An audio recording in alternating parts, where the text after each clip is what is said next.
أعوذ بالله السميع العليم من الشيطان الرجيم.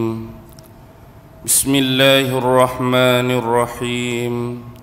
السلام عليكم ورحمة الله وبركاته. الحمد لله الحمد لله الحمد لله الحمد لله رب العالمين، وبه نستعين على أمور الدنيا والدين، والصلاة والسلام على أشرف الأنبياء والمرسلين وعلى آله وصحبه أجمعين. سبحانك لا علم لنا إلا ما علمتنا إنك أنت العليم الحكيم. قال رب اشرح لي صدري ويسر لي أمري واحلل عقدة من لساني يفقه قولي. اللهم يسر ولا تعسر، اللهم يسر ولا تعسر، اللهم يسر ولا تعسر. اللهم صل على سيدنا محمد وعلى آله وصحبه وسلم. اللهم صل على سيدنا محمد وعلى آله وصحبه وسلم. اللهم صل على سيدنا محمد وعلى آله وصحبه وسلم. أما بعد.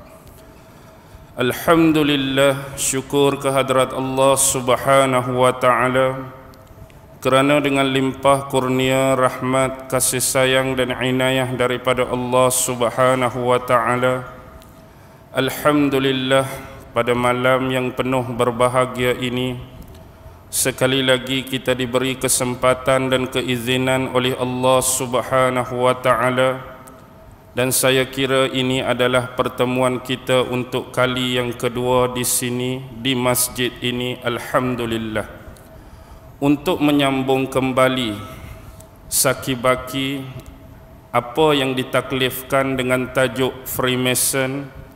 Dan malam ini sekali lagi kita bertemu pada Freemason yang kedua ataupun 2.0, iaitu malam ini lebih kepada pembicaraan tentang pergerakan ataupun asas serta basic Freemason pada zaman ataupun era moden.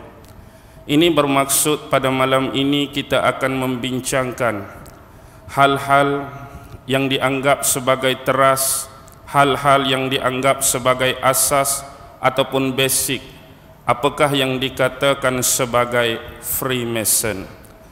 Jadi pada malam ini juga saya tidak berhasrat untuk mengulang-ulang balik apa yang telah kita bicarakan atau ceritakan pada pertemuan yang pertama. Apapun malam ini kita bergerak secara muqaddimah, apakah itu yang dimaksudkan ataupun dikatakan sebagai Freemason. Kalau kita nak mengkaji tentang apa yang berlaku kepada dunia kita hari ini, yang kita katakan sebagai dunia moden ataupun era globalisasi, pasti di sana kita tertanya-tanya ataupun di sana juga ada insan-insan yang berfikir, kenapakah dunia kita hari ini menjadi seteruk ini? Kenapakah dunia hari ini Islam sentiasa diuji, Islam sentiasa diancam, Islam sentiasa dianiaya dan dizalimi, terutama oleh musuh-musuhnya, baik musuh yang bersifat zahir ataupun musuh yang bersifat batin, yang hidden ataupun tidak nampak pada pandangan mata manusia biasa. Apapun kalau secara pengkhususan kita nak mengetahui apa sebenarnya yang terjadi di sebalik kelambu ataupun tirai sejak awal Islam ini bertapak di bumi Mekah Al-Mukarramah di bawah naungan baginda junjungan besar Nabi Muhammad sallallahu alaihi wasallam, sampailah Islam dibawa oleh para sahabat, para ulama, para pentabligh dan pendakwah sampai diterima dan diamalkan oleh kita semua pada hari ini. itu secara khusus.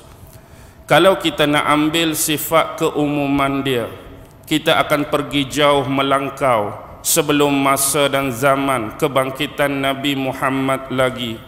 Bahkan mungkin kita akan membicarakan tentang sedikit nabi-nabi, rasul-rasul dan utusan-utusan bersama kaum masing-masing dengan dakwah dan seruan daripada Allah Subhanahu wa taala, dan adanya penentangan-penentangan dalam beberapa konteks dan kategori daripada kaum dan umat masing-masing. Kita juga akan menyentuh beberapa perkara mengenai perkembangan-perkembangan agama yang pernah muncul dan wujud di dalam dunia ini, serta penyelewengan-penyelewengan yang bakal dan pernah berlaku di dalam kitab suci mengikut ukuran agama masing-masing. Jadi jelas di sini, untuk jalan mudah atau jalan pintas, cara yang terbaik ialah kita mengkaji dan meneliti satu-satunya pertubuhan yang berusia hampir ribuan tahun, bahkan dia pernah wujud beribu-ribu tahun walaupun bukan lagi dinamakan Freemason pada sebelum ini. Jadi inilah hasil gerak kerja orang-orang Yahudi.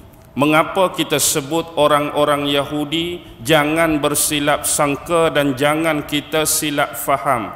Ada di antara Yahudi-Yahudi ini sememangnya mempunyai akhlak-akhlak yang baik, mempunyai etika-etika dan adab yang bagus. Antara Yahudi-Yahudi yang boleh kita klasifikasikan sebagai baik hari ini, kalau anda bertemu apa yang dikatakan sebagai agudat Israel, itu Yahudi yang baik. Ataupun anda bertemu dengan kumpulan yang bernama Netra Kartai, itu Yahudi yang baik, dan beberapa sisi Yahudi ortodok yang lain. Mereka ini masih boleh bertasamuh dengan agama-agama lain dari sudut nilai-nilai adab dan etika. Apapun yang sebenarnya berlaku kekecohan di luar sana dan secara keseluruhannya ialah pertembungan antara dua benda ini. Yang pertama ialah the corrupt Jews. Apa maksud corrupt Jews? Ialah Yahudi-Yahudi yang jahat, Yahudi-Yahudi yang korup, Yahudi-Yahudi yang sudah termakan dengan habuan-habuan dunia, yang mana ini adalah di bawah tajaan sama ada daripada Dajjal sendiri ataupun makhluk yang kita tidak nampak, iaitu syaitan, iblis dan sekutu-sekutunya. Apa yang dimaksudkan dengan korat Jus ialah mereka ini bermula selepas penghancuran kerajaan Palestin yang dimiliki oleh mereka di bumi Kan'an dulu, sama ada atas nama kerajaan Yahuza atau atas nama kerajaan Israel. Mereka dibantai, dizalimi dan dimusnahkan semahu-mahunya oleh seorang raja yang terkenal dalam sejarah dinamakan sebagai Bukhtansar, ataupun bahasa moden disebut Nebukadnezar. Inilah kehancuran kerajaan orang-orang Israel Yahudi buat kali pertama. Dan ini jugalah yang berlaku, robai-robai sebahagian besar daripada orang-orang Yahudi ini dibawa ke bumi Babylon sebagai tawanan kepada Raja Bukhtansar di Babylon. Yang inilah yang memaksa mereka mula menafsirkan Taurat, kitab suci yang dipunyai oleh mereka, dengan berandalkan ataupun berlandaskan rasional, logik dan akal semata-mata. Lalu lahirlah sebuah kitab yang dinamakan sebagai Talmud. Talmud dia ada dua version, Talmud Babylon dan Talmud Palestin ataupun Talmud Jerusalem. Dan inilah kitab-kitab yang diguna pakai oleh orang-orang Yahudi sekarang. Apapun the corrupt Jews ini ialah hasil daripada perkembangan suasana tadilah, lalu dicampur dengan saki-baki Yahudi-Yahudi yang dibawa lari oleh Samiri dulu. Dan saya tidak mahu menghurai dan memperpanjangkan kisah antara Nabi Musa, kaumnya dan Samiri tentang kisah lembu buatan Samiri. apapun sakibaki Yahudi yang tidak mahu mengikuti Nabi Allah Musa dan Nabi Allah Harun, ada sebahagian daripada Yahudi ini mengikuti di belakang Samiri. Akhirnya setelah melalui perjalanan yang jauh dan panjang, maka Yahudi-Yahudi ini mula berasimilasi. Mereka mula bercampur, mereka mula berkahwin, mereka mula berurusan dengan kaum-kaum ataupun bangsa-bangsa yang mereka singgahi. Lalu terhasillah apa yang dinamakan sebagai Yahudi-Yahudi hybrid. Maksud hybrid ialah Yahudi-Yahudi yang darahnya sudah bercampur dengan bangsa-bangsa lain. Dan antara Yahudi-Yahudi hybrid yang paling hebat dan terkenal sebahagian besar yang bersekongkol dengan the corrupt Jews ialah Ashkenazi. Yang kedua Mizrahi, yang ketiga Sephardi, yang keempat Hasidik, dan yang kelima ialah Samaritan.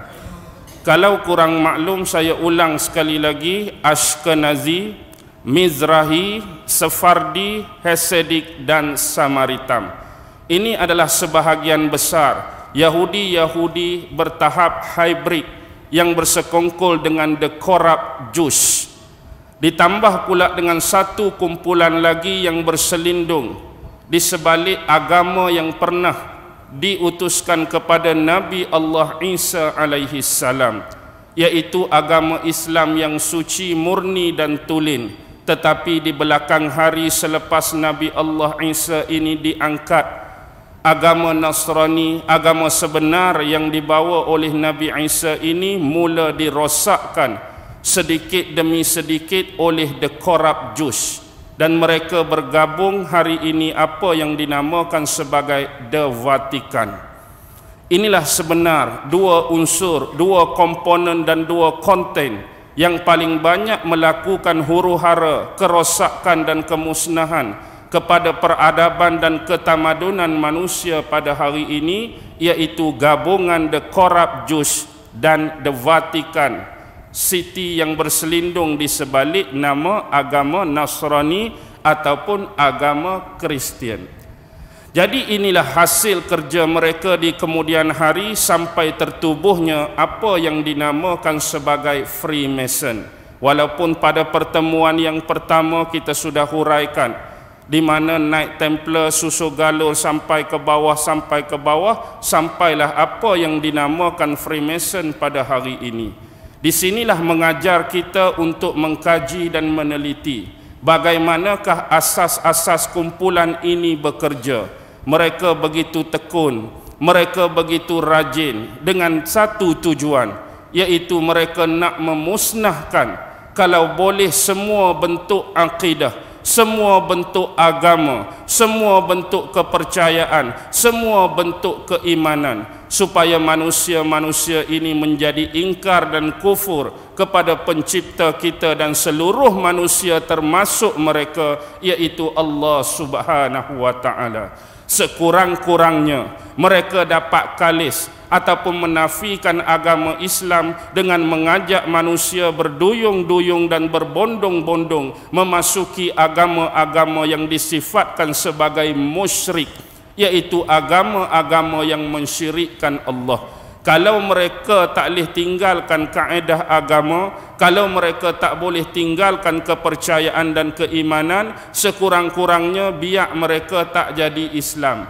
biar mereka masuk agama-agama yang kita dah rosakkan sebelum ini, biar mereka beragama berteraskan syirik, iaitu ada unsur syirik terutama yang dinamakan sebagai konsep Trinity.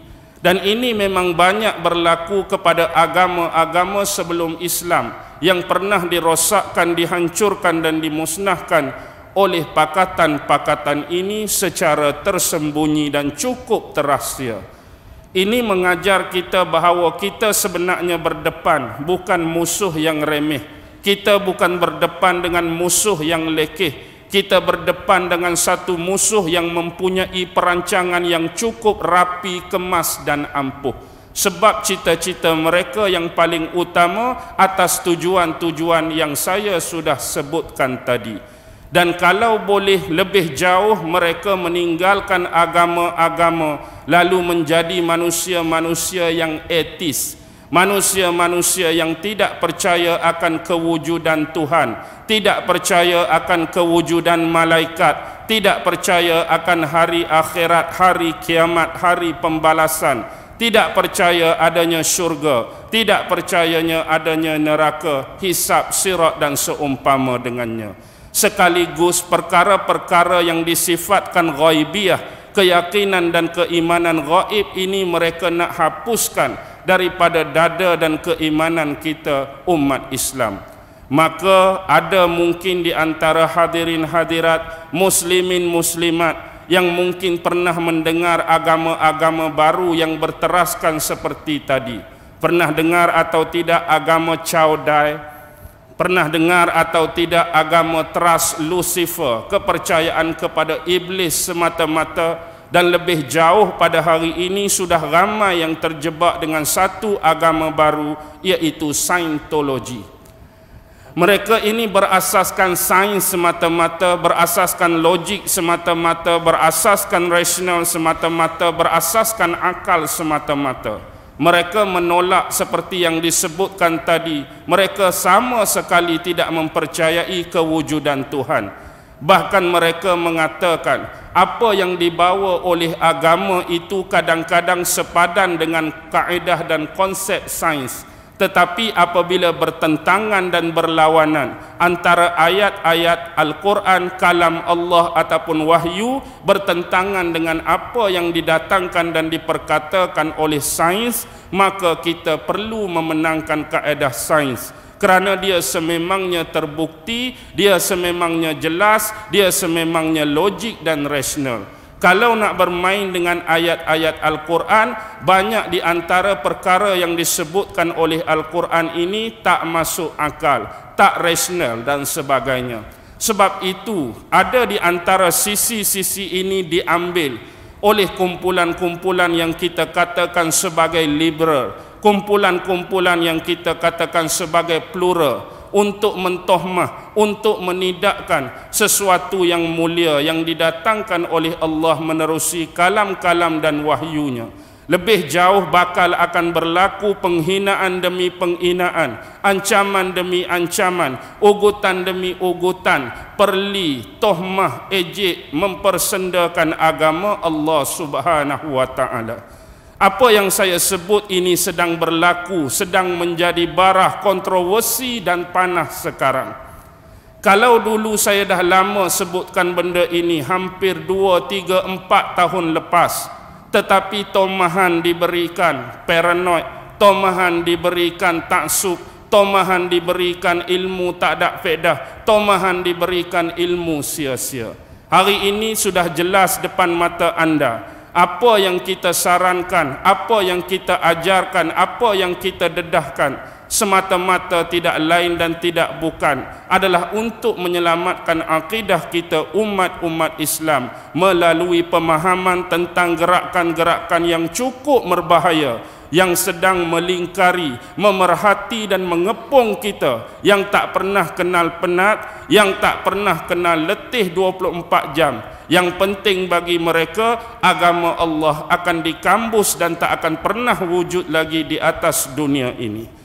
Mereka nak melahirkan manusia-manusia yang bongkak, manusia-manusia yang sombong, manusia-manusia yang bersifat materialisme, yang tidak lagi mengakui kewujudan Tuhan. Bahkan mereka akan mengakui kewujudan Tuhan dalam bentuk manusia sendiri. Yang kita semua sudah dikhabarkan dengan jelas oleh Nabi menerusi hadis-hadis yang mutawatir dan pelbagai lagi rangkaian hadis-hadis yang lain bentuknya tentang kedatangan fitnah yang akan bakal tiba dan dimunculkan oleh seorang berbangsa Yahudi. Itulah dia Dajjal. Tu baru mukaddimah. Ni baru nak masuk. Baik. Ingat satu benda. Nanti sebelum tu, boleh pakai ke tak boleh pakai? Boleh. Bolehlah slow-slow. Nak orang ikut ni sebab kita nak menulis sikit. Kalau saya duk cakap lagu ni, kadang-kadang orang tak boleh tangkap, kadang-kadang orang tak ingat. Baik. Takrif Freemason. Bila sebut tentang takrif Freemason, kita sedia maklumlah. Ni bahasa Melayu ke bahasa Inggeris? Freemason, bahasa Melayu ke bahasa Inggeris? Bahasa Inggeris. Tapi kadang-kadang salah satu kalimah dia tu dah dimelayukan. Free tu bahasa Inggeris. Kita hari ni pun free jugalah, tak ada hak free ke?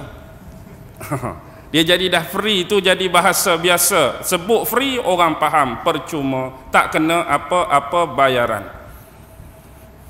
Iklan sekejap.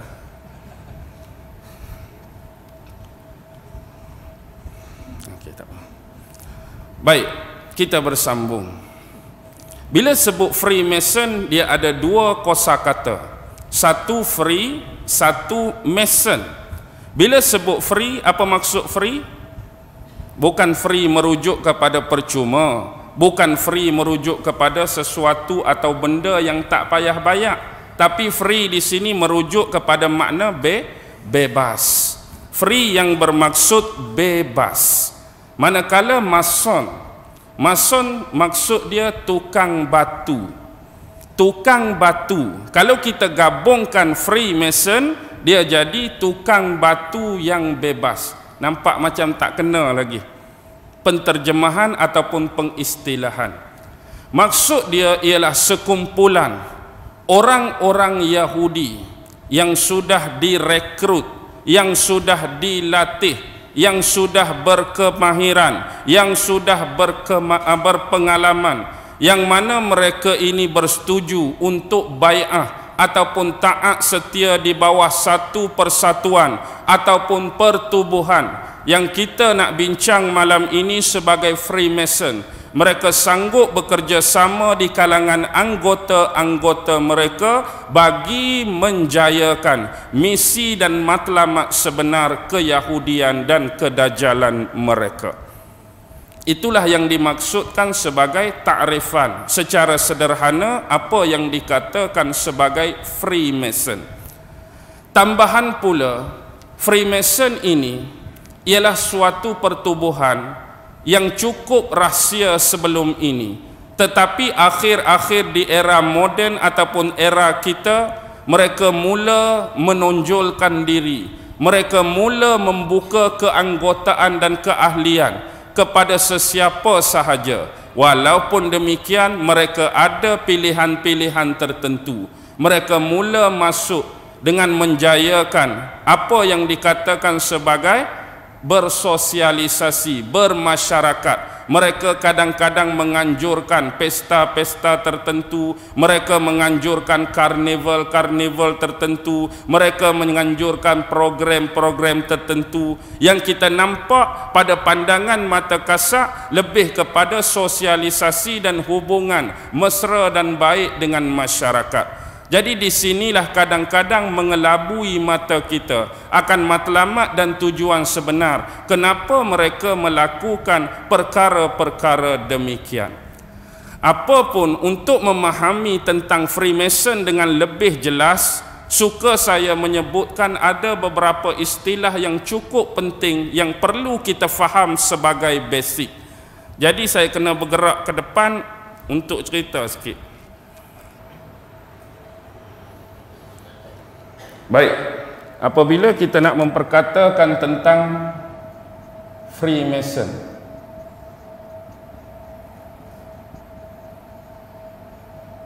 sekurang-kurangnya sebagai asas dan basic kita perlu mengetahui beberapa istilah dalam mengenali apa yang dikatakan sebagai Freemason. Malam ni saya akan cuba mengemukakan kepada hadirin hadirat, muslimin muslimat, sekurang-kurangnya 7 istilah. Yang pertama ialah Freemason sendiri. Bila sebut Freemason, dia merujuk kepada nama pertubuhan. Nama pertubuhan Freemason. Ada juga istilah yang disebut sebagai Masons. Bila sebut Masons, dia ialah ahli-ahli atau keanggotaan Freemason.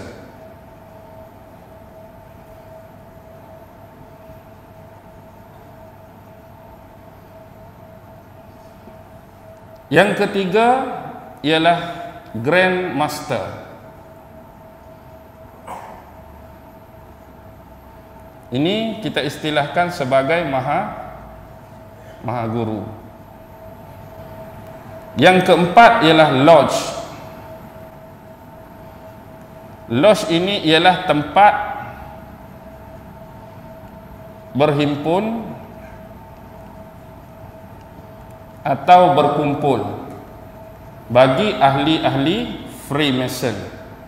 Kemudian dia ada yang lebih besar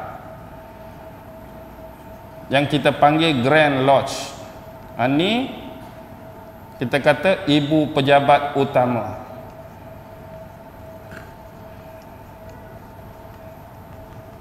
Bagi Freemason.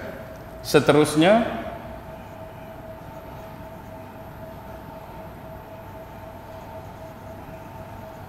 Freemason Hall, Dewan Utama Freemason. Biasanya Freemason Hall ni diadakan untuk tujuan untuk memberikan kurnia ataupun darjah kebesaran ataupun kenaikan pangkat ataupun pengurniaan sesuatu pingat, darjah ataupun bintang kepada ahli-ahli Freemason, dan adanya pertemuan-pertemuan ataupun mesyuarat-mesyuarat penting lagi sulit di kalangan mereka. Dan yang terakhir ialah selepas Freemason Hall kita panggil degree. Degree bukan merujuk kepada BA itu, Bachelor of Art, tidak, tapi degree merujuk kepada darjah, iaitu darjah kebesaran. Pangkat-pangkat yang akan diberikan kepada ahli-ahli yang banyak memberikan jasa-jasa dan bakti-bakti tertentu di dalam kelompok ataupun pertubuhan Freemason. Okey, tak apa.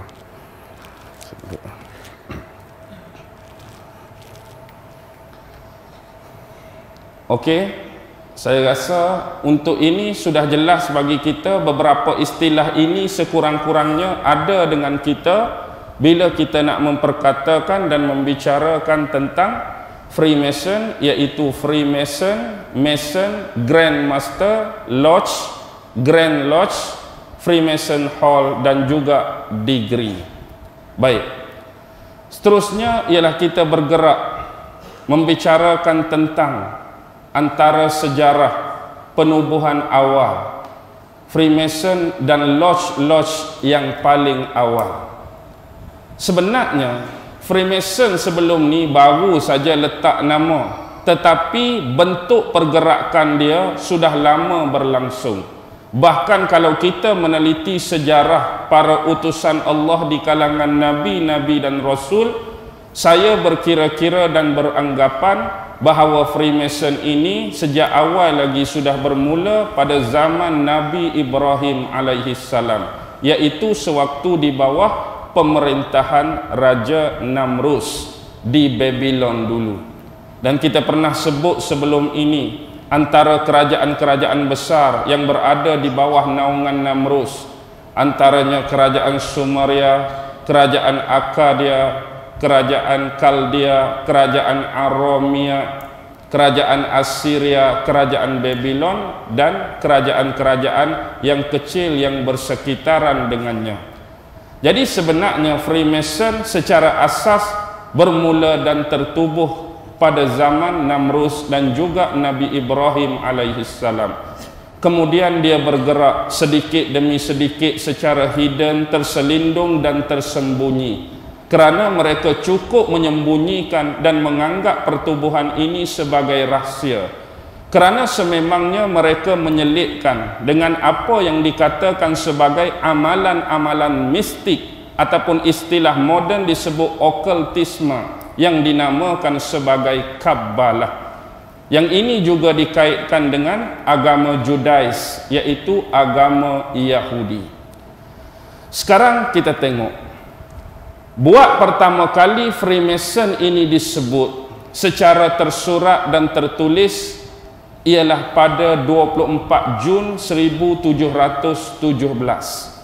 24 Jun 1717 Kerana pada waktu inilah buat pertama kalinya tertubuhnya Grand Lodge of England. Grand Lodge of England yang berpusat di Kota Raya London. 24 Jun 1717. Sebenarnya sebelum itu sudah ada pertubuhan yang kita namakan sebelum ini sebagai Scottish Rite dan juga York Rite, perpindahan kaum Viking yang menukar sejarah kebangsaan mereka sebagai Anglo-Saxon yang menempat di tanah besar England sewaktu zaman perpecahan kaum-kaum di tanah besar England. Lalu akhirnya mereka dipimpin oleh seorang raja, iaitu King Arthur, di bawah penasihat yang bernama Merlin. Ini buat kali pertamanya Scottish Rite, awal lagi di Scotland sudah ditubuhkan. Jadi Scottish Rite campur dengan York Rite dan beberapa pertubuhan yang lain, itulah yang membentuk Freemason yang tersurat dan seolah-olah berdaftar untuk kita fahami keberadaan dia. Kemudian mereka mula mengorak langkah bergerak dari 1717, akhirnya di tanah besar itu jugalah antara negara-negara yang wujud ialah negara Scotland dan juga Ireland. Jadi yang kedua, Grand Lodge of Ireland sudah mula tertubuh pada 1725. Tadi awal 1717, Grand Lodge of Ireland 1725. Kemudian bergerak lagi ke Scotland, tertubuhlah Grand Lodge yang ketiga, Grand Lodge of Scotland 1736. Dan seterusnya. Mereka mula mengintai sebab pada waktu itu sudah mula berlaku revolusi di Amerika. Selepas Scotland tengok 1736 dan kita faham sejarah yang kita sedia maklum, bumi Amerika menjadi merdeka pada tahun 1776. Jadi itu adalah zaman revolusi untuk capai 1776. Jadi mereka menghantar ejen-ejen, kadir-kadir, pentadbligh Freemason mereka untuk menangguk di air yang keruh, seolah-olah satu advantage dan peluang kepada mereka untuk melebar luaskan apa yang dikatakan sebagai pertubuhan mencari keanggotaan dan keahlian yang baru di benua Amerika. Lantas apa yang kita dapati hasilnya? 1776 bila diangkat presiden pertama Amerika, iaitu George Washington. George Washington juga adalah merupakan salah seorang ahli dan anggota Freemason. Sebab itu patung pertama yang sampai ke Amerika, patung George Washington hak warna putih tu, dia sama bentuk macam duduknya gambar setan kepala kambing. Ingat? Nah, tengok tak? Gambar setan kepala kambing duduk lagu ni sama dengan gaya yang ditunjukkan oleh patung George Washington. Tu ada makna dan ada sesuatu yang tersirat menunjukkan bahawa dia sebenarnya sememangnya ahli Freemason dan kumpulan ini ada hubung kait, walaupun mereka berkali-kali menafikan tiada hubungannya okultisme yang dinamakan Kabbalah tadi dengan kumpulan ataupun pertubuhan Freemason mereka. Seterusnya, setiap negeri yang ada dan wujud di Amerika sudah didirikan Grand Lodge tertentu. Sampailah akhirnya benda ini sampai ke tahun 1738. Benda ini berlaku di mana? Benda ni berlaku di mana? Kita kena tengok dalam sejarah. Sebelum 1738 telah berlaku satu sejarah 1730, iaitu perlantikan ketua pedri besar gereja Roman Katolik yang berpusat di Vatican City. Banyak dah sebelum ni pedri-pedri besar mereka, tapi tahun 1730 diangkat seorang lelaki yang bernama Lorenzo Corsini. Lorenzo Corsini yang memakai gelaran Pope Clement. Pope Clement 1730. Maka bila benda ni berganjak sampai 8 tahun kemudian, iaitu pada tarikh 28 April 1738, 8 tahun selepas dia ditabal dan diangkat sebagai ketua gereja Padri Besar Roman Katolik, maka dia menyuarakan penentangan dia terhadap pertubuhan yang dinamakan sebagai Freemason.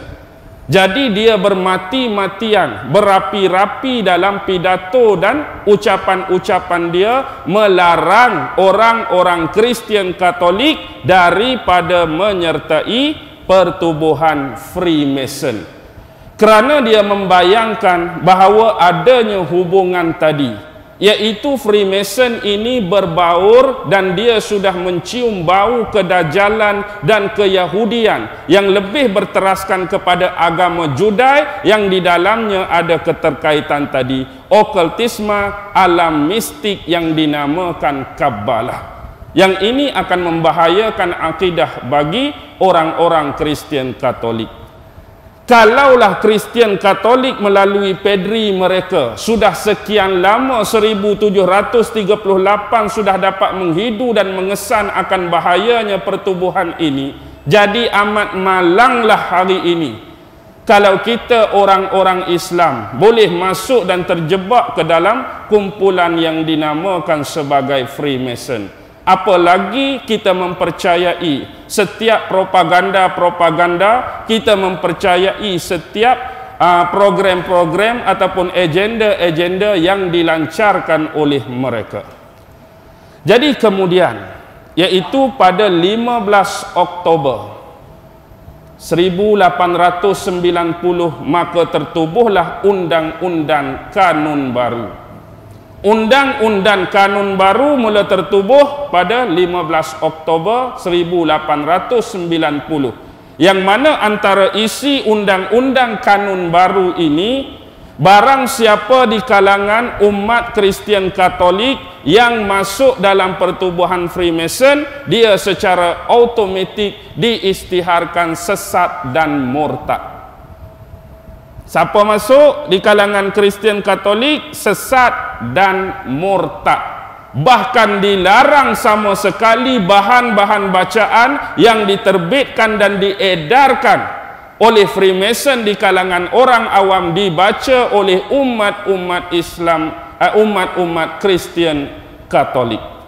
Ini pernah berlaku dalam sejarah keagamaan Katolik, yang mana penolakan secara drastik, penolakan secara besar-besaran sedia maklum datang daripada suara pemimpin keagamaan mereka yang paling besar, iaitu ketua gereja Roman Katolik Pope Clement, ataupun nama sebenarnya Lorenzo Corsini.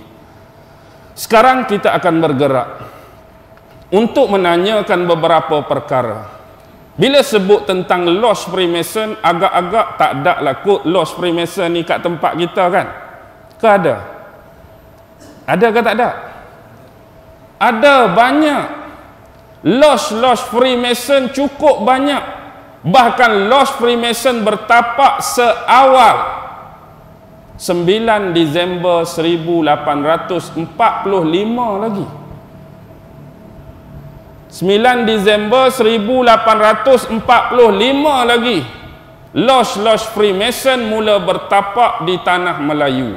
Walaupun pada ketika itu Lost Freemason yang pertama berada di Coleman Street, Jalan Coleman di Singapura. Sebab masa tu Singapura masih lagi berada di bawah semenanjung tanah Melayu.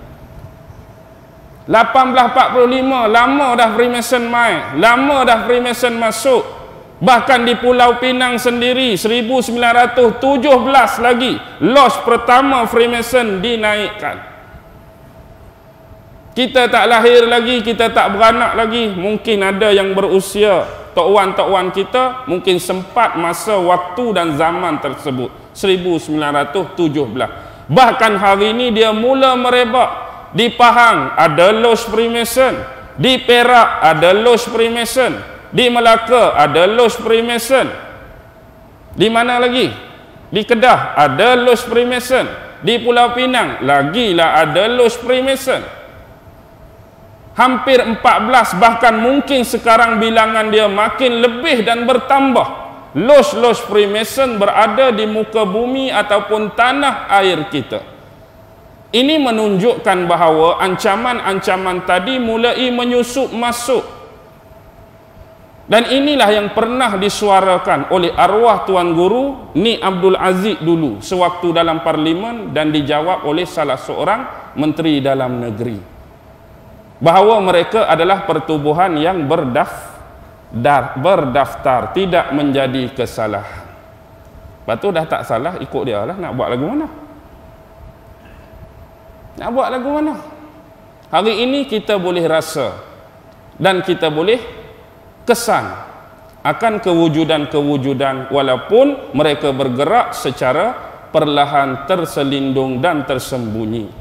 Dan inilah guna dan maknanya kita umat Islam memahami dengan secara baik dan praktikal apa yang terselindung di sebalik gagasan dan asas pertubuhan kepada persatuan yang dinamakan sebagai Freemason ini. Baik, sekarang tengok. Tentu kita sedia maklum dengan logo Freemason, bukan? Sedia maklum tak dengan logo Freemason? Pernah tengok macam mana logo Freemason?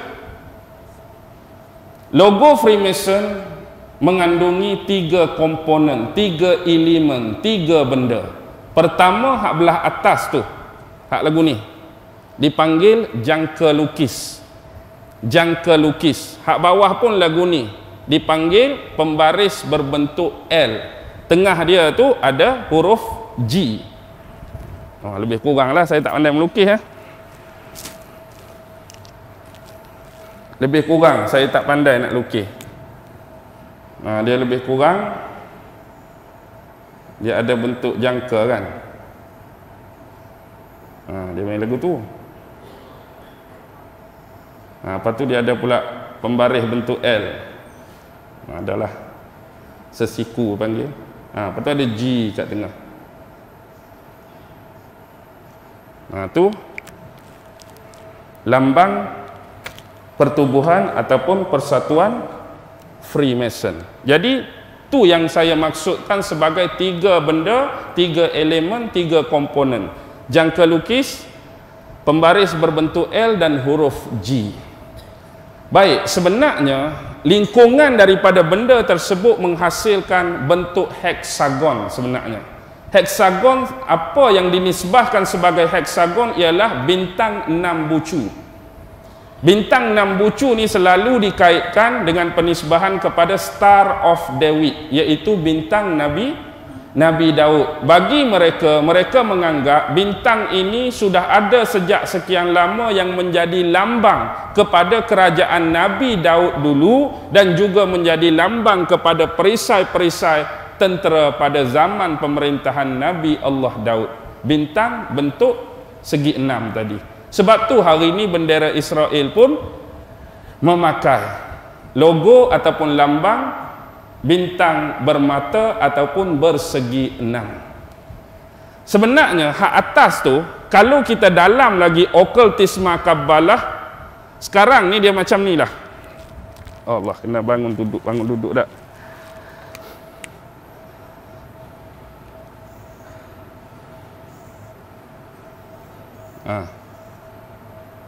Nampak tak? 1, 2, 3, 4, 5, 6.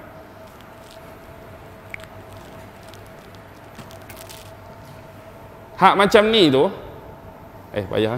Hak macam ni, hak macam straight ke atas, bawah ke bawah tu melambangkan alat kelamin wanita, alat kelamin perempuan. Hak lagu ni tu melambangkan alat kelamin lelaki. Tetapi kita harus faham, keahlian dan keanggotaan Freemason setakat ini tidak merekrut dan mengambil ahli wanita, cuma lelaki. Tak tahulah apa tipu, apa helah mereka mengambil keahlian dan keanggotaan cuma daripada kalangan lelaki. Jangka lukis campur dengan pembaris menunjukkan bahawa mereka ialah tukang batu tadilah, mason, yang digelar sebagai arkitek. Arkitek ni bukan sekadar arkitek hak lukis pelan tu saja. Arkitek lebih membawa maksud yang lebih luas dan global, ialah perancang. Mereka lah yang buat pelan, mereka lah yang lukis, dialah perancang. Jadi apa rancangan yang terselindung di sebalik makna logo tadi? Tapi yang menjadi misteri bagi kita, apa yang merujuk kepada huruf G? Apa maksud huruf G? Agak-agak apa dia? Agak-agak apa dia huruf G? Ada 4 riwayat berkenaan dengan huruf G. Riwayat yang pertama, G ini merujuk kepada God. God, iaitu Tuhan. Bukan Tuhan Allah, tapi Tuhan dalam bentuk manusia yang akan merajai dunia di akhir zaman. Siapa? Dajjal. Tu G yang pertama, satu riwayat. Riwayat yang kedua, G bermaksud Great Architect. Great Architect, iaitu arkitek yang agung, perancang yang agung. Agak-agak siapa perancang yang agung? Orang yang sama juga. Perancang yang agung pun merujuk kepada dia juga. Yang ketiga, riwayat menyebut sebagai geometri, merujuk kepada alat-alat tadi, jangka lukis dan pembaris berbentuk L. Sebab kebiasaan bagi seorang arkitek dan perancang ni, tak ada lain, alat yang dia akan guna ialah geometri. Dan inilah yang paling diterima oleh sebahagian besar pengkaji-pengkaji Freemason dan teori konspirasi, iaitu bermaksud Great Pyramid. Great Pyramid, piramid yang agung. Kita pernah lihat logo ataupun lambang piramid agung ini dalam wang ataupun duit dolar Amerika, $1. Ada lambang piramid, lepas tu ada atas tu satu mata. Tapi bertangkuk ke tak piramid hujung dengan satu mata? Tak bertangkuk lagi. Maksudnya kerja mereka masih belum sempurna, dan mereka akan sempurnakan di akhir zaman ini dengan pelbagai cara, dengan pelbagai agenda dan program-program di bawah Freemason, dan satu lagi Illuminati. Baik, maksud sebenar gabungan tadi, God baik, Great Architecture baik, geometri baik, Great Pyramid baik. Kalau kita gabungkan keseluruhan pun tak jadi masalah. Dia membawa kepada golongan-golongan arkitek. Ini bukanlah menisbahkan orang arkitek saja duduk dalam tu. Maksud arkitek ialah orang yang bekerja menjadi penggerak utama, orang yang jadi perancang utama, pelukis pelan. Okey tak bunyi ni? Yang menjadi pelukis pelan tadi untuk menjayakan rancangan dan pelan mereka. Maksudnya di bawah yang dinamakan arkitek perancang tadi, mungkin di sana ada doktor, mungkin di sana ada saintis, mungkin di bawah ada ahli falsafah, mungkin ada ahli-ahli perniagaan yang besar dan hebat, mungkin ada ahli-ahli perusahaan, mungkin ada VVIP tertentu, mungkin ada bankers, tahu bankers? Orang-orang bank. Mungkin ada penyimpan danar dalam bentuk yang lebih besar, terutamanya 3 benda: IMF, Bank Dunia, dan Federal Reserve. Ini tempat nak simpan cagaran-cagaran duit kertas ataupun wang fiat, iaitu emas. Semua duduk bawah ni dinamakan arkitek. Mereka merancang. Yang dari sudut sains, mereka cipta benda-benda yang boleh pelari manusia ni daripada Allah. Kamu pula bahagian perniagaan, buat satu benda yang boleh pelari mereka daripada agama. Kamu pula dari sudut falsafah, buat falsafah-falsafah yang menjauhkan manusia daripada Al-Quran dan seumpama dengannya. Mereka ada tugas masing-masing. Mereka inilah yang cipta pelan. Inilah yang dinamakan sebagai arkitek-arkitek yang agung. Jadi mereka buat ini, kerjasama mereka adalah berbentuk piramid. Ada orang peringkat bawah, ada peringkat naik sikit, ada orang sederhana, ada sederhana tinggi, ada tinggi sampailah kepada maha guru, iaitu Grandmaster tadi. Nampak dah? Nampak sebagai contoh hak kita kata degree tadi, degree. Ini boleh saya padam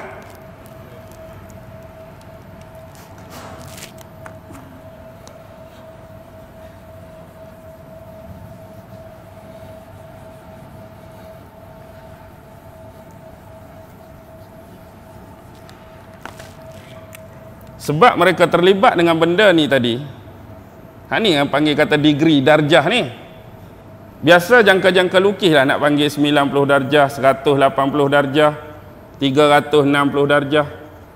Ilmu ni zaman bila lagi start ni? Namrus lagi buat ni. Asas dulu 60 saat 1 minit, 60 minit 1 jam, 360 darjah ni zaman Namrus yang cipta lagi. Sebab tu saya selalu kaitkan Namrus ni dengan pengasas Freemason dan Illuminati secara tersirat. Baik, bila disebut degree tadi, sebenarnya dalam keanggotaan Freemason hak paling tinggi 33 degree. Ni paling tinggi ni. Dia bukan nombor 1 tu paling tinggi. Nombor 1 tu duduk sini. Nombor 1 duduk bawah sekali. Dia naik 2, 3, 4, 5, 6. Kalau kita masuk, mungkin kita lah duduk sini ni. Kelas-kelas Capra ni. Capra okey lagi. Height Capra. Atau filem cowboy kan? Ingat? Okey. 32, 31, 30, 29, 28, 27, 26, 25, 24. Sampailah ke bawah. Okey, saya nak tunjuk beberapa contoh jawatan. Okey, kalau 24, kalau kita duduk sini, pangkat kita dia panggil Prince of Tabernacle.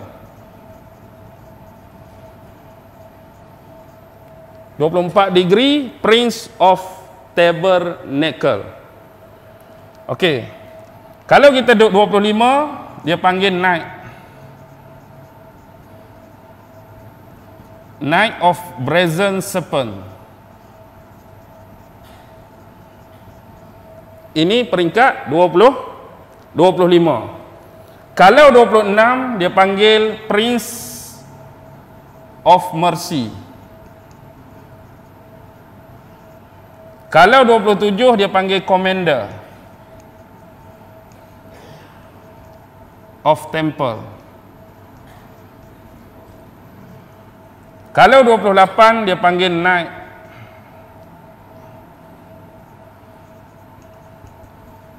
Knight of the Sun. Kalau 29 dia panggil Knight of Saint Andrew. Okey, kalau 30 dia panggil Grand Elect.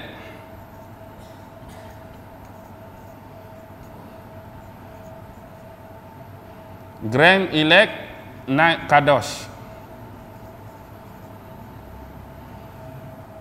31 dia panggil Grand Inspector.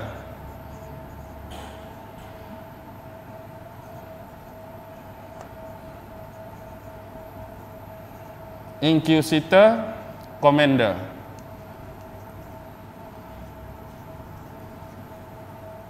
Kalau 32 dipanggil Sublim. Prince of Royal Secret. Kalau ni dipanggil Sovereign.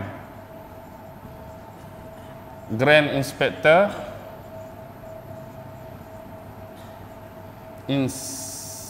Inspector General. Okey.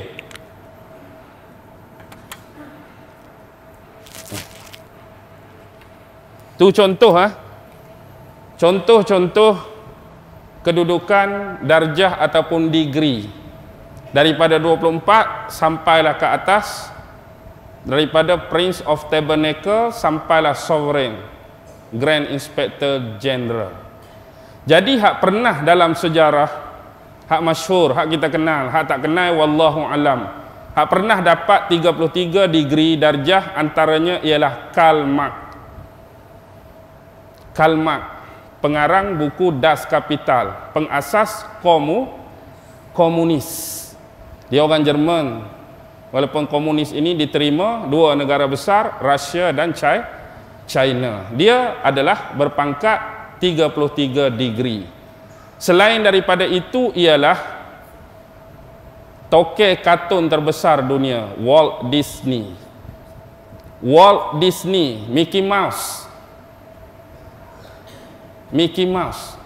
Sebab tu Mickey Mouse ke Tom and Jerry ke, kalau kita tengok sebelum mula cerita kartun tu MGN. Wow, apa dia? Gambar singa kan? Singa mengaung. Wow. Singa tu ialah gambar singa Judah. Lambang kerajaan Nabi Daud juga dulu. Singa Judah. Sebab tu singa banyak. Lambang singa Freemason ni banyak di segala tempat. Ada macam-macam singa. Insurans pun ada. Insurans apa gambar singa? Great Eastern Life, di jata-jata negara, di gambar-gambar logo-logo kereta, logo-logo rokok dan sebagainya, banyak guna singa. Itu merujuk kepada singa Judah yang menjadi kebanggaan orang-orang Yahudi pada zaman pemerintahan Nabi Daud dulu. Itu penisbahan yang mereka buat. Antara lain selain Walt Disney, Benjamin Franklin. Dah dengar nama ni? Benjamin Franklin juga darjah 33. Turki, Mustafa Kemal Atatürk juga darjah 33.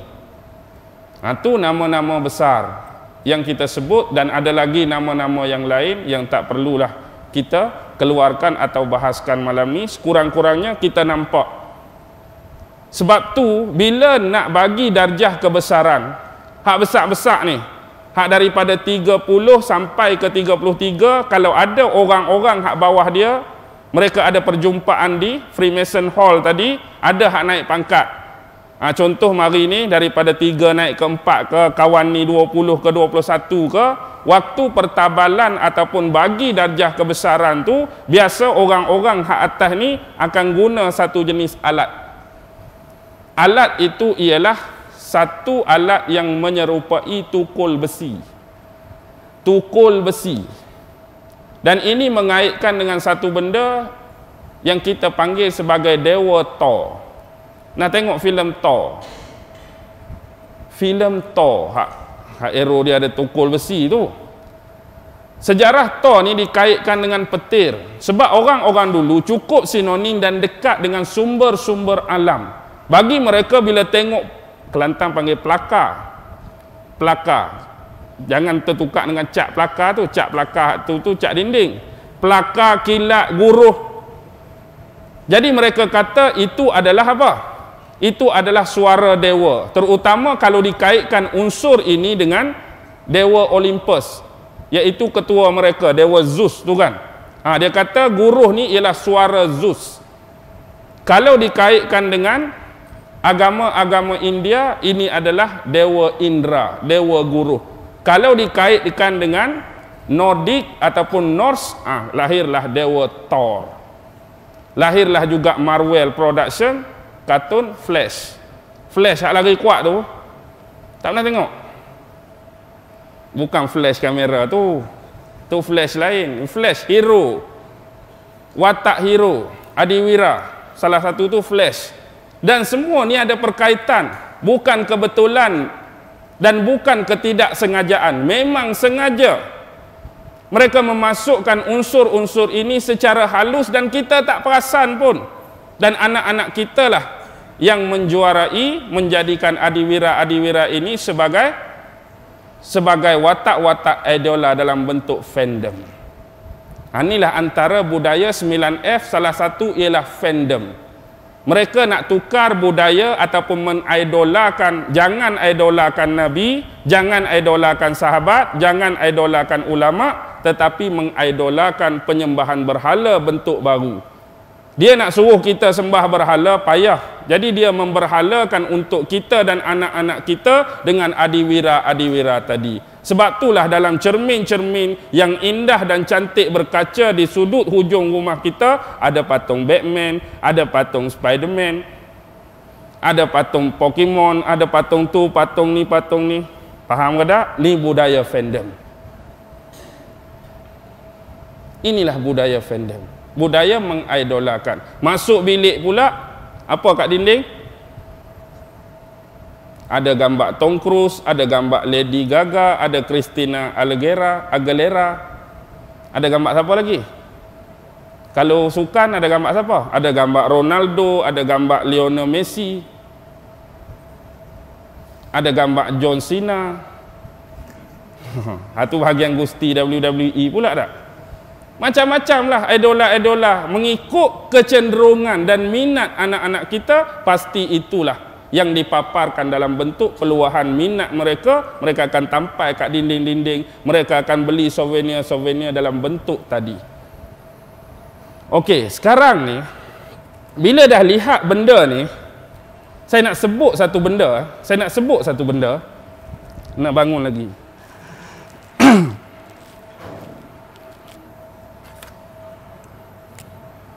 Bila kita tengok piramid, kat atas ni kita buat macam ni. Ni mata sebiji kan, raja yang ditunggu di akhir zaman. Bawah ni dia banyak ni, banyak lapis.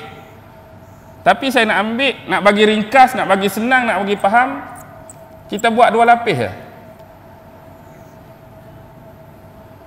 Ataupun 3 lapis, senang, 3. Okey.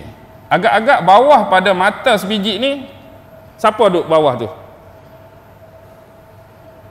Ni kita panggil kumpulan elit. Kumpulan elit. Faham ah? Orang-orang hebat-hebat. Kadang-kadang nama mereka tak disebut pun dalam sejarah, tak disebut pun dalam buku di sekolah-sekolah. Mereka tersembunyi. Ni dipanggil golongan pelaksana. Nak laksana agenda siapa? Agenda elit atas ni lah. Ni dipanggil the slave. Hamba-hamba yang bekerja untuk pelaksana. Agak-agak anda nak letak anda duduk mana? Elit ke, pelaksana ke, hamba? Nak duduk kat mana? Kau berasa elit? Kau berasa atas sekali? Tu jauh lah. Kita biasanya duduk di sini. Biasa duduk di pelaksana ni, biasa ahli perniagaan. Hebat-hebat lah ni maksud saya. Ada VVIP, ada pemimpin, ketua negara dan apa politik ke apa, melibatkan politik dunia. Okey, ni biasa duduk bawah ni, menjadi pelaksana kepada agenda-agenda elit. Agak-agak hak elit siapa? Hak tadilah. Hak kita katakan korab Jews, korab Jewish plus Vatikan. Inilah jadi kita katalah nak pecah sangat. Freemason, Illuminati. Apa lagi? CFR, Tritalaria Commission, biarlah. Skull and Bond. Banyaklah, tak payah nak tulis lah kan. Okey, lebih kurang. Okey, nampak ah? Sekarang ni agak-agak anda duduk di mana? Agak-agak anda duduk di mana? Bawah sekali kebanyakan kita. Bawah sekali. Kalau anda nak mengaku duduk nombor 2, anda bukan orang biasa dah. Maksudnya sekurang-kurang anda sudah menjadi keahlian atau keanggotaan mereka. Sebahagian besar, bukan semua, sebahagian besar. Ada yang tak terjerat, ada yang mampu menilai, ada yang mampu menilik, ada yang mampu diselamatkan. Apapun bila tengok benda tadi, saya nak mengembalikan nostalgia dan kenangan silam kepada Allahyarham Tan Sri P. Ramlee. Sebab kebiasaannya filem-filem arahan yang diterbitkan oleh Tan Sri P. Ramlee ini banyak manfaat-manfaat, iktibar dan pelajaran-pelajaran yang kita boleh ambil. Ada satu filem yang cukup terkesan bagi saya, walaupun berkemungkinan besar bukan itu yang dimaksudkan oleh beliau, cuma penceritaan. Tetapi saya akan cerita balik dalam bentuk versi dan variasi pandangan saya, tidak terlibat dengan beliau.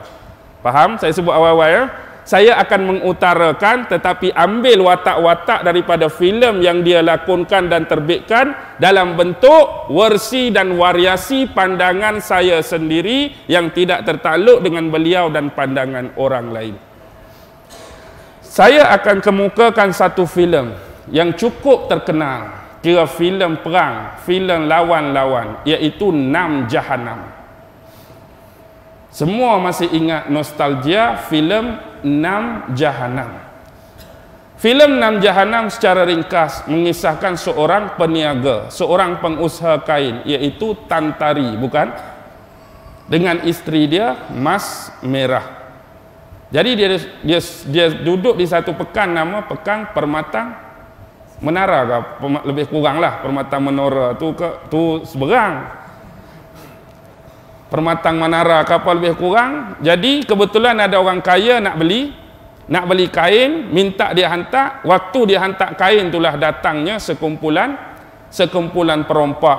Yang sebelum tu perompak ni dah ada perjanjian. Ini adalah perompakan yang terakhir. Lepas pada ni berhenti dah. Nak jadi orang baik-baik, dicelah orang ramai, padahal jahat. Dia nak jadi baik, dicelah orang ramai, padahal dia jahat. Jadi kebetulan ditakdirkan masuk dalam kedai Tan Tari tadi. Akhirnya tengok bini kawan ni cantik, jadi dirogol beramai-ramai, kemudian last sekali dibunuh. Tetapi mungkin ada kebetulan masa tu tertangkap pada kamera Ahling ke apa ke kedai sebelah tu. Jadi nampaklah gambar Nam Jahanam tadi. Tapi waktu P. Ramlee nak cari ni, dia ni perompak lagi ke dah jadi di kalangan orang biasa dah? Dia dah jadi di kalangan orang biasa dah, walaupun sebenarnya mereka ni geng-geng perompak. Apa yang nak dibawa di sini ialah tengok kepada piramid tadi, jangan tengok hak paling bawah, tengok yang kedua. Bila kita tengok yang kedua, dia akan membawa kepada kita 3 watak. Pertama sekali yang Tan Tari cari ialah Mumbala. Mumbala lakonan Syarif Babur. Syarif Babur, hak jenis mamak-mamak sikit. Di hujung hayat-hayat dia berlakon filem Setinggan. Filem Setinggan kali ingat Syamsuddin, hak kisah rumah berantu tu. Dia jadi Tok Bomo tu. Tu Syarif Babur. Kerja Syarif Babur apa? Buka kedai makan. Ahli perniagaan, ahli perusahaan, buka kedai makan, hebat. Mari nak makan apa? Mi rebus. Tan Tari nak makan mi rebus. Ada pula orang buat leceh nak tunjuk terror sebab kampung dia kan. Akhir sekali kena makanan apa dia? Tekpi kan. Tahu tak alat tu? Tekpi. Kena tekpi P. Ramlee, kena tekpi Tan Tari, semua rebah, semua mati. Akhirnya Mumbala pun mati juga. Habislah riwayat seorang kisah ahli perniagaan. Pi lagi cari siapa? Jagindas. Cari Jagindas. Jagindas ni nak rapas kedudukan penghulu. Dia nak jadi pemimpin. Tapi sebab dia ni bekas perompak, mungkin dia pandai berlawan, dia pandai silat, penghulu pula kurus kering. Hang kebun jadi penghulu kan dalam filem tu. Jadi akhirnya P. Ramlee kali ini dibantu oleh bekas abang ipar dia, iaitu Laksmana Damburi. Betul kan? Laksmana Damburi bantu dia. Jagindas nak rampas kedudukan penghulu. Ni melibatkan kepimpinan. Jadi tak dan jadi ganti penghulu, tak dan jadi pemimpin, akhirnya dibunuh oleh Tan Tari. Bawalah Laksmana Damburi kerana nak dapatkan habuan 1000 keping wang perak. Waktu itulah penghulu hak kurus kering ni baru berani sepak. cis celaka kau Jagindas. Oh, mentang-mentang kawan tu dah mati. Bab ahli perniagaan selesai, bab pemimpin selesai, dia pi watak ketiga, sujama. Sujama dah jadi VVIP sebab bila Piramli dengan Laksmana Damburi sampai depan rumah dia ada bodyguard, ada pengawal tahap tu kira orang hebat lah. Orang-orang VVIP, orang special, orang istimewa. Tapi jemput, silakan wahai saudara. Tapi belakang pintu ada apa? Belakang pintu ada apa? Ada dah nak tunggu, takik nak tunggu tetap. Kebijaksanaan Piramli mampuhlah sujama. Jadi tiga watak tu mengingatkan saya pada grup ahli perniagaan, pada grup pemimpin, pada grup VVIP. Kemudian kita naik kepada grup elit. Biasa grup elit ni yang paling banyak memerintah kita ialah golongan bankers dan penyimpan emas. Dia bergeraklah, berjumpa dengan hak kurus sikit, Katipang. Katipang ada kedai emas, dia token emas, Katipang. Saya nak beli emas. Saya nak beli emas yang mahal-mahal. Oh, ada. Oh, ada. Tapi saya tak simpan kat luar, saya simpan kat dalam, tempat takut orang rampas. Silakan saudara, buka peti besi. Boleh pilih saudara, boleh pilih. Aku bukan nak emas, tapi nak bunuh kamu. Apa pasal? Apa pasal? Ayat apa pasal tu ada setiap adegan. Last sekali kena bunuh, mati Katipang, hak terlibat dengan emas. Kemudian pergi jumpa jin kepala toncet, Osman Botak, Paragas. Paragas dia jadi apa? Pengurusi tabung rakyat. Dulu mungkin tak kenal lagi istilah bank, dia panggil tabung rakyat. Hari ni panggil bank rakyat. Tapi bukan maksud saya bank rakyat kita lah. Maksudnya bank tu. Bank. Tempat orang simpan duit. Tempat orang simpan harta benda. Bankers. Saudara nak simpan apa? Saya nak simpan senjata ini pada tubuh saudara. Apa pasal? Keluar lagi. Apa pasal? Sebab ingat tak, saudara membunuh dan merogol isteri hamba di Pekan Matang Manara. Mati pula kawan tu. Sebelum mati tu dia jereluh dalam lubang rahsia tu kan, bawah tu. Nasib baik Laksmana Damburi ada senjata hikmat yang Syarif Do sebagai sultan bagi. Last kali, ingat tak watak Karambit? Karambit bagaimana mata dia? Mata dia rosak sebelah kan? Mata Karambit rosak sebelah. Dia jadi apa? Guru silat. Banyak dia rekrut ahli-ahli baru tak? Ramai orang nak mengaji silat dengan dia. Belum tentu lagi dia pandai bersilat, tapi ramai terpedaya dengan dia. Konon-kononnya dia hebat bersilat. Tapi satu benda yang tertarik ialah dia pergi buka gelanggang silat dia di kampung Laksmana Damburi. Allah. Patut dia buka tempat lain, dia buka di kampung Laksmana. Saya teringat kalau kita versikan ini dengan Dajjal, dia tahu dah dia nak kena bunuh di Israel, di Palestin, dia pi buat pula tempat tu. Kalau dia pi buat Teluk Kumbak ke okey juga kan? Jauh. Dia pi buat tempat yang sememangnya dia cari nah. Lepas tu dia boleh berbohong pula sifat yang ditunjukkan. Kalau Laksmana Damburi itu murid tuan guru juga ke? Oh, Laksmana Damburi, dia pun murid hamba juga. Padahal dia Laksmana pun tak kenal. Sifat pembohongan dia dah tunjuk. Akhir sekali bila sampai depan tu, kerumunlah anak murid. Bagi tahu yang sebenar ketua hang ni, guru silat ni rupa-rupanya ketua penyamun, ketua perompak baru kenal. Allah. Tersilap kita menganggotai kumpulan ni. Jadi kita tengok antara guru tuan hamba dengan sahabat hamba, siapa yang hebat? Tu ayat Laksmana Damburi. Akhir sekali teng matilah Karambit. Tak dan 2-3 langkah dah. Akibatnya baling tepi, lekat tangan kat tanah, matilah. Habis cerita Laksmana dan Buri dengan Tantari. Last sekali ayahanda dia kata apa? Mas merah bertemu ajal, mas tika bertemu jodoh. Habis cerita. Sekarang nampak tak? Ni versi dan variasi saya. Saya sebut awal-awal. Berkemungkinan P.Ramlee dia nak cerita lagu lain. Tapi saya nampak kemungkinan dan kedekatan serta kehampiran ni saya bawa versi saya. Jadi saya nak memahamkan sebenarnya. Boleh faham lah? Boleh faham. Walaupun dia dalam bentuk lawak, bentuk gurau, bentuk senda, tapi pemaksudan saya nak suruh tengok ranking piramid tadi. Dan sekarang saya nak hurai serba sedikit apa yang nak dimaksudkan.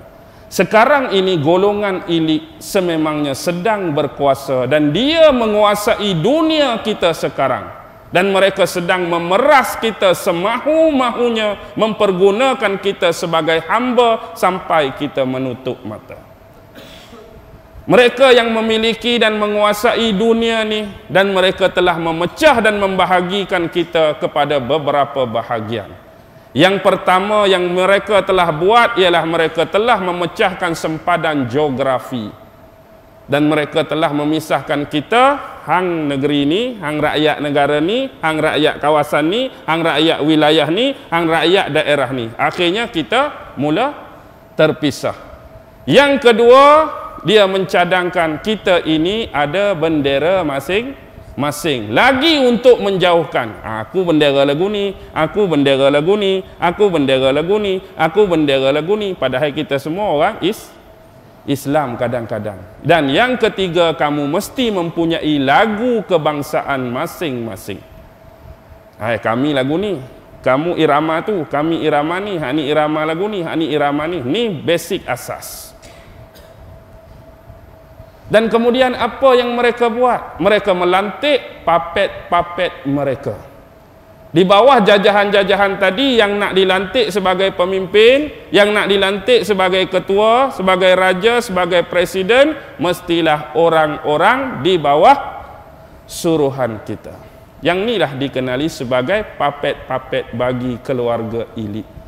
Akhirnya kumpulan yang kedua sebagai pelaksana dalam bentuk tadi mula menjalankan perintah-perintah daripada elit. Kadang-kadang dia tak kenal pun siapa ketua dia.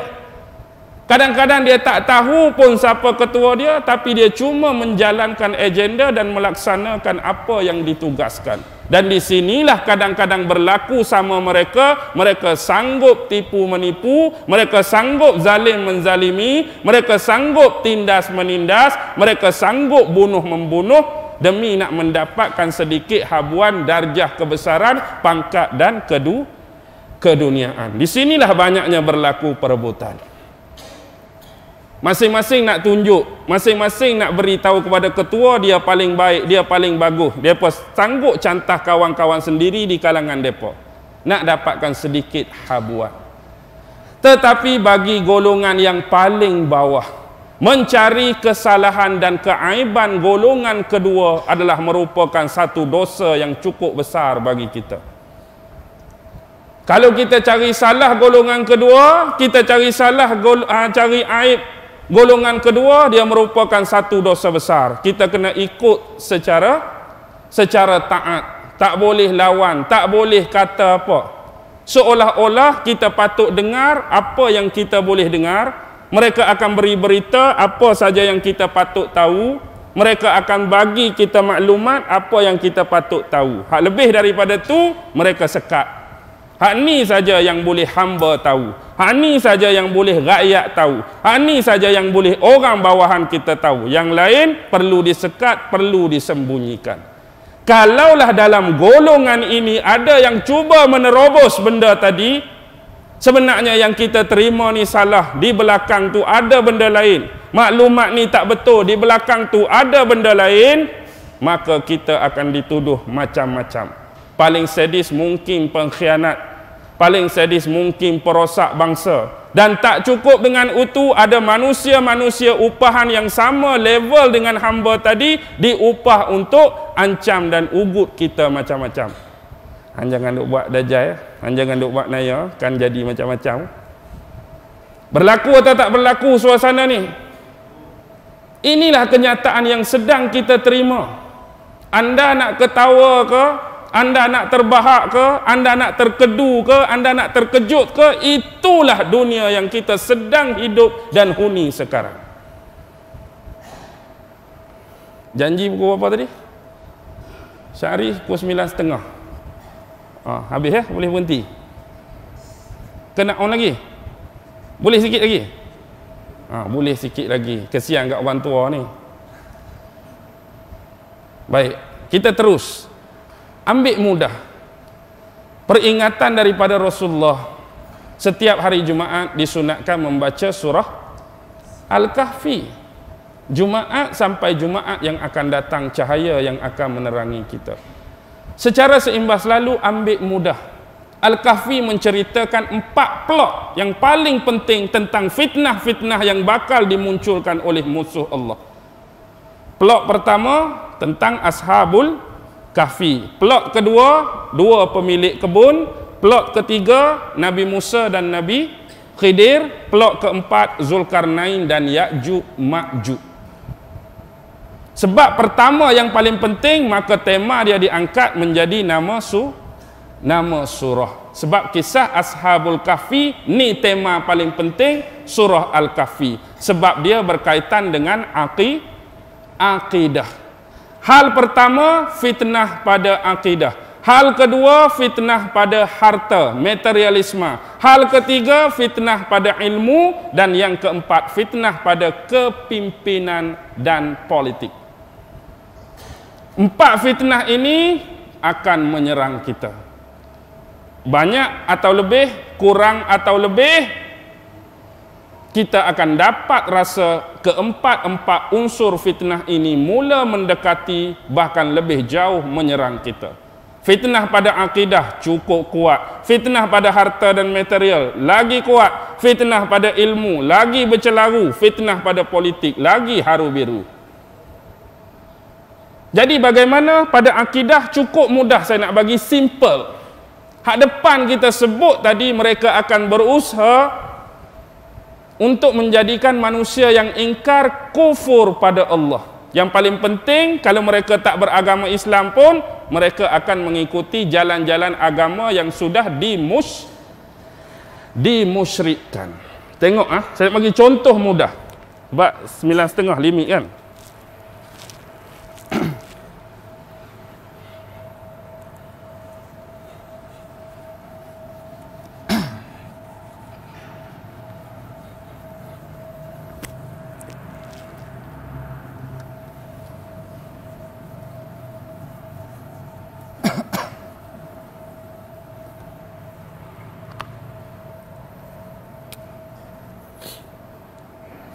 Okey.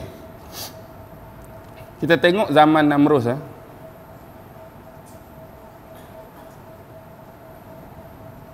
Ini saya letak konsep kesesatan Trinity.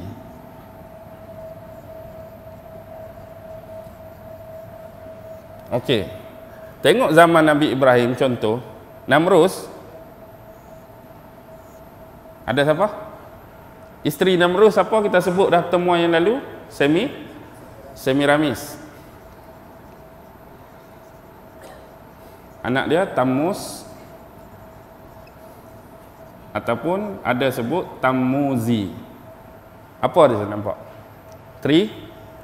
Trinity, Tuhan keluarga. Kita turun ke bawah zaman Mesir kuno. Ada Horus, ada Osiris, ada Isis. Okey. Trinity. Tengok pula zaman Olympus, Greek kuno, Yunani kuno. Ada Zeus, Apollo, Athena, bini dia. Bandar Athens di Itali itu, sempena nama isteri Zeus lah. Anak dia siapa? Hercules, ada banyak lah kan. Jupiter, Saturn apa. Okey, ni asas Yunani kuno. Kalau kita masuk Yahudi contoh. Yahudi ni perlu ingat, Yahudi ni dah jadi pecah dua kan. Kalau kita ambil hak baik tadi, kita kata agama Judai, Yahudi. Kita kata Judai tu. Judaisme. Judaisme ni, mereka ada Tuhan nama Yahweh. Yahweh ni Yahuwah lah. Siapa Yahuwah? Siapa? Atas. Yahweh, Sephiros, Sheshina.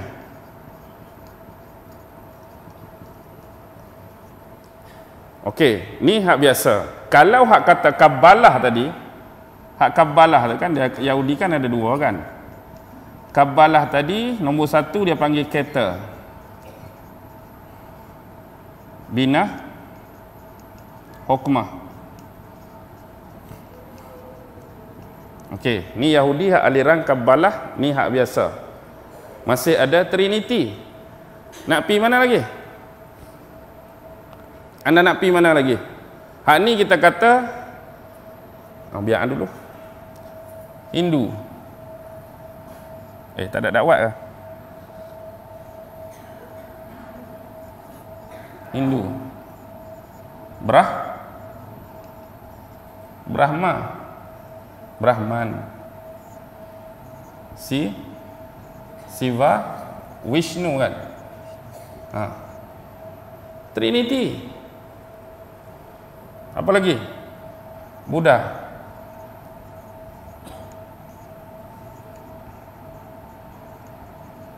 Gautama,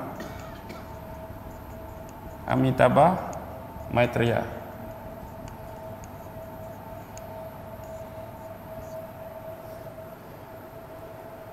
Trinity. Apa lagi? Agama Zoroaster, Parsi kuno. Ataupun setengah dinamakan Zarathustra kan. Ada Ahura Mazda, Yazdan, ataupun nama lain dia Hormuz, Ahriman. Trinity.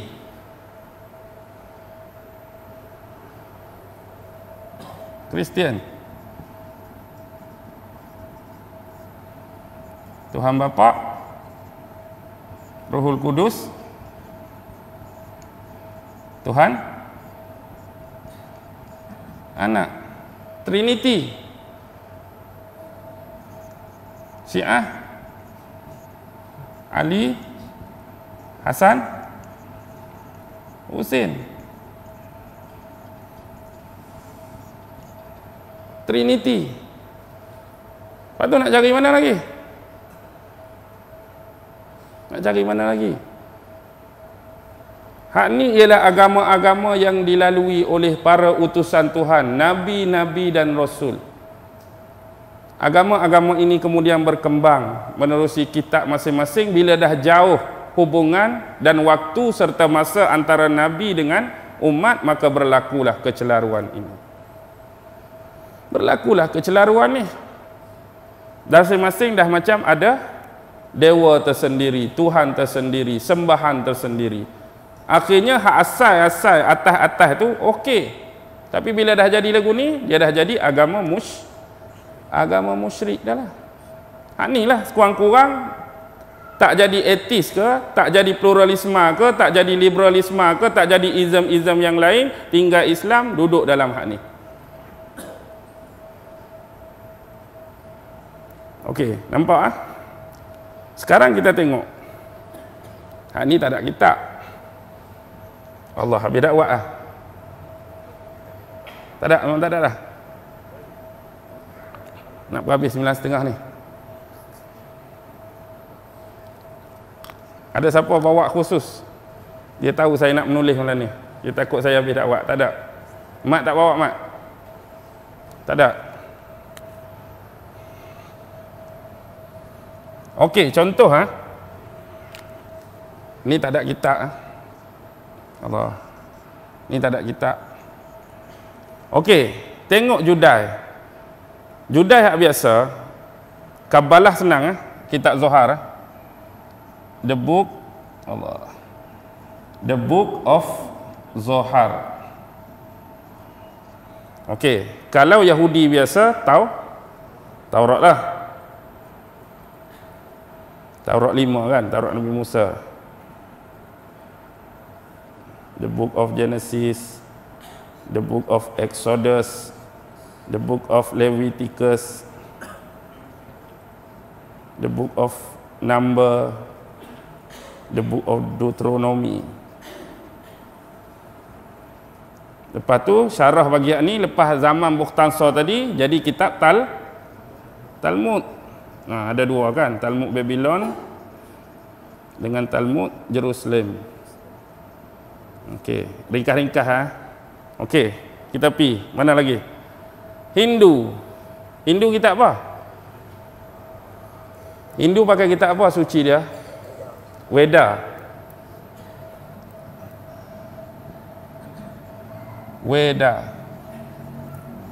ni dia macam ni lah, senang. Hindu ni dia ada dua.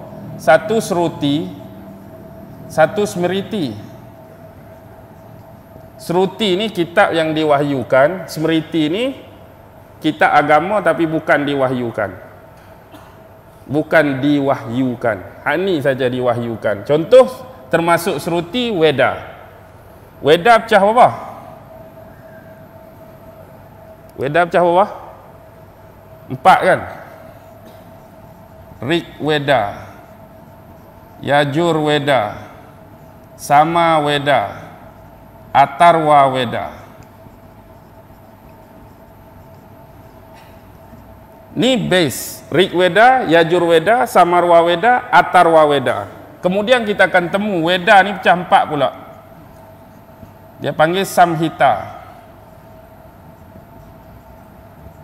Brahmanan, Aranyaka, Upanishad. Okey. Di 4 dia pecah 4 pula. Yang kedua selepas Weda dia panggil Vidanga. Vidanga ni ilmu-ilmu alat khusus untuk memahamkan Weda. Kalau kita hari ni untuk faham Quran kena belajar lughah, kena belajar nahwu, kena belajar surah, kena belajar ulum Quran, kena belajar asbabun nuzul, itulah maksud dia. Jadi Vedanga ni dia pecah 6 pula. Nak belajar sangat kan? Shiska, nombor 2 Canda, 3 Vyakarana,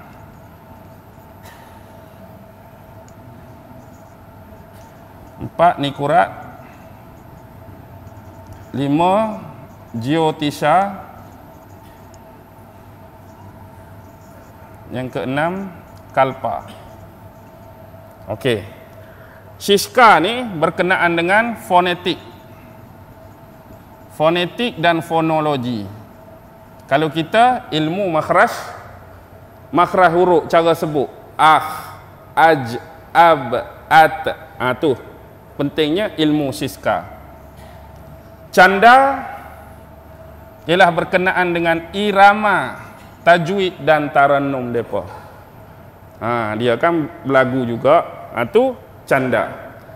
Kemudian Vyakarana berkaitan tata bahasa.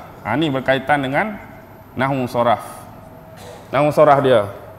Nikurat ialah berkaitan dengan etimologi. Ni asas-asas ilmu basic nak memahamkan Weda. Jyoti bahagian astrologi. Kawan India ni dia kuat kalau nak kahwin terutama dak. Tak rasi ni bintang ni dengan bintang bini hang nak kahwin ni tak rasi. Tu astrologi dengan astronomi. Manakala kalpa bahagian keagamaan, ritual-ritual ibadat dan keagamaan. Okey, faham ah? Ni ilmu alat. 3 dia panggil ittihasa. Ittihasa ni sejarah bagi mereka lah, kisah benar. Yang ni sebenarnya termasuk Smriti dah. Dia bukan wahyu Shruti lagi dah. Contoh hak kita buat wayang kulit tu, Ramayana dengan hikayat Mahabharata. Ramayana karangan Rishi Walmiki, Mahabharata karangan Rishi Vyasa. Rishi Vyasa juga karang kitab Weda tu. Okey. Yang keempat, selepas Ittihasa, dia panggil kitab Smriti ni, dia ada 6. 6, hak sebenarnya 6 ni macam nilah. Allah. Tak apa ke ni? Ambil masa sikit. Tak mau dengar saya berhenti. Dharma. Okay. Dharma sastra. Jangan tertukar dengan drama swasta. Dharma sastra. Dharma sastra ni Smriti lah. Nombor 2, inilah Ittihasa. Nombor 3 dia panggil Purana. Purana. Nombor 4 Sutra. Kitab Sutra. Kelima Agama. Agama ni pun ambil bahasa Sanskrit. Yang keenam Darshan. Oh, Darshan. Darshan ni tentang falsafah dalam agama Hindu. Darshan pula jadi Sak Darshan, pecah 6 pula. Letih. Sak Darshan pecah 6. Contohlah ni, Samkhya. Antaranya kita selalu duk sebut yoga tu. Yoga, Mimamsa. Kita belajar lain kali ni. 4 Vaisesiki. 5 Nyaya. 6 Vedanta. Okey. 4, 5 ni Purana, hak saat ni lah. 6 Bhagavad Gita. Bhagavad Gita. 7 Sutra. Okey. Faham ke tak faham? Memang tak faham lah. Ni kena belajar lain. Cuma saya nak tunjuk. Okey. Siapa lagi? Buddha. Tak ada tempat dah Buddha ni. Contoh last lah Buddha ni. Ambil masa dah ni. Okey, Buddha ni dia panggil agama Tridharma. Agama 3 dharma. Tahu tak agama 3 dharma? Konghucu yang kita panggil Confucius tu. Agama Tao. Pengasas dia Laozi. Ni baru Buddha. Sebenarnya Buddha serpihan Hindu juga asalnya. Asalnya Buddha ni penganut Hindu. Lepas tu dia jadi Tridharma. Konghucu, Confucius, Tao, Laozi dengan Buddha. Buddha kitab utama dia panggil Tipitaka. Bukan Tiki-taka. Tiki-taka tu Barcelona punya gerakan. Tipitaka ataupun Tripitaka. Maksud dia 3 bakul. 3 bakul. Pertama Sutta Pitaka. Vinaya Pitaka. Abhidhamma Pitaka. Inilah 3 bakul tu. Tripitaka, Sutta Pitaka, Vinaya Pitaka, Abhidhamma Pitaka. Kalau rasa tak puas hati lagi, nak lagi, saya akan bagi Dhammapada. Dhammapada. Ada satu lagi kitab nak bagi faham, Majjhima Nikaya.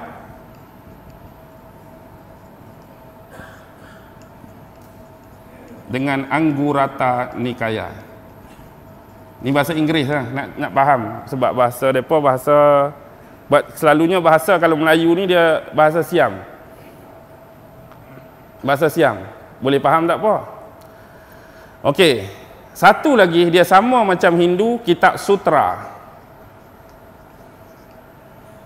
Siapa pernah baca komik-komik perang-perang ni?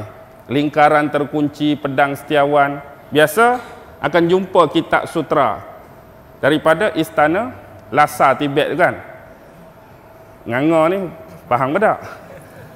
Okey, sutra ada 4. Pertama, Awatam Saka Sutra. Yang kedua, Langka Watara Sutra. Yang ketiga, Sadharma. Purandika Sutra. Yang keempat, ini payah ni, Wajra. Wajra Cendika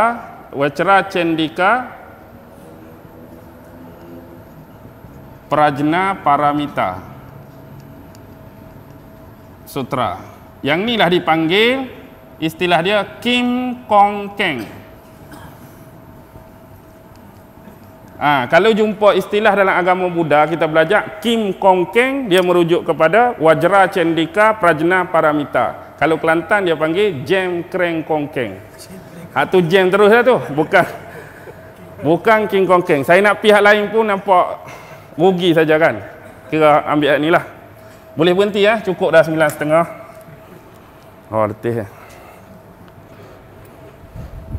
Boleh berhenti apa? Okey, terlebih 10 minit minta maaf dari pihak saya. Jadi apapun sebenarnya nak suruh orang faham. Walaupun sekali lalu, sekali lintas tak pernah jumpa, tak faham, tapi itulah nak cakap. Benda-benda yang berlawanan dengan apa yang dianut ataupun dipegang, diakidahi dan dipercayai oleh kita orang Islam. Apapun sebagai sifat-sifat kemanusiaan, sebab itulah dasar bagi agama kita menyeru dan berdakwah. Cara nak seru dan dakwah, kalau tak faham, macam mana kita nak seru, macam mana kita nak dakwah. Jadi step pertama, fahamkan dulu apa kitab mereka, apa isi kitab mereka, bagaimana akidah mereka, bagaimana syariat dan adab serta etika yang dibawa, barulah mudah untuk kita mendekati, seterusnya menyeru dan melakukan proses pendakwahan. Saya rasa setakat ni dulu pada malam ini, tak tahulah bersambung ke tak bersambung, tapi setakat ni inilah. Wabillahi taufiq wal hidayah. Wassalamualaikum warahmatullahi taala wabarakatuh. A'udzu billahi minasyaitonir rajim. Bismillahirrahmanirrahim. Allahumma innaka ta'lam anna hadhil quluba qad ijtama'at ala mahabbatik waltaqat ala ta'atik wa tawahhadat ala da'watik wa ta'ahadat ala nusrati syari'atik fawasikillahumma rabitataha wa adim wuddaha wahdiha subulaha wamla'ha binurikal ladzi la yakhbu washrah suduraha bifaidil imani bik wa jamilit tawakkuli alaik wa ahyiha bima'rifatik wa amitha ala syahadati fi sabilik innaka ni'mal maula wa ni'man nasir. Wa sallallahu ala sayyidina Muhammad wa ala alihi wa sahbihi wa sallam. Subhana rabbika rabbil izzati amma yasifun wa salamun alal mursalin walhamdulillahi rabbil alamin. Allahu akbar.